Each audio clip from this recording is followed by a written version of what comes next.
Committee on Health, Sanitation and Hospital Services ginaduso ang ordinansa sa pag-organisa sang Anti-Dengue Task Force sa 180 ka mga barangay sa syudad sang Iloilo. Pananglit nga maprobahan sang konseho igapay dalom sa training ang task force. Sila ang magapanguna sa training kag pagganyat sa mga residente sa pagpaninlo. Pinagi sini mapatuman ang dengue control and prevention program bangod sa padayon nga nagasaka nga dengue cases sa syudad.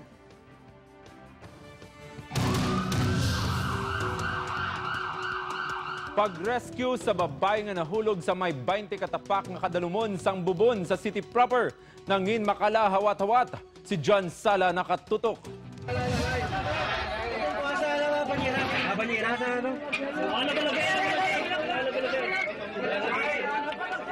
Ini ang aktual nga video sa pag-rescue sa babae nga nahulog sa 20 katapak ka bubon sa Barangay Veterans Village, Iloilo City proper kagabi. 3 lang katapak ang tubig sa bubon. Apang bangod madalom kag makitid ini nangin mahinalungon ang rescuer sa pagkuha sa iya. Isa ka rescuer na naog sa bubon para kuhaon ang babae kag ginbululigan butong agud makuha sa idalom sang bubon.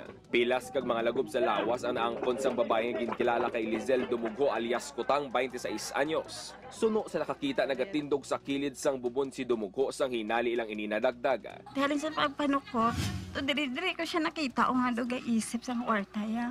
Di mo to din na masira na ko tayo sang gate. Doon nakita ko siya doon haamogin na siya. Ang nagit ang ulo ya. Ang tiya yan din nagsinggit naman sa guwa mo to nagdamo na din ang tao. Suno kay William nga pakaisa man sang biktima kag isa sa mga nag-rescue sa iya nabudlayan sila sa pag-rescue bangod sa kaintangan ni Dumugho sa dalom sang bubon. Medyo gutok siya, lako-dako man siya.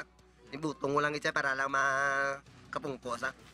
Kaya mo to dyan nagpatingwa ko dyan pa sa hindi ko kabalo mo. Nadagdagan ko na tila, pahat, hindi ko kabalo mong itay diyan paano ko mag-iot siya. Sa inisyal nga investigasyon, posible ginabot sang iyak-kuyap si Dumugho, rason nga nagbaliskad ini kag nahulog sa bubon.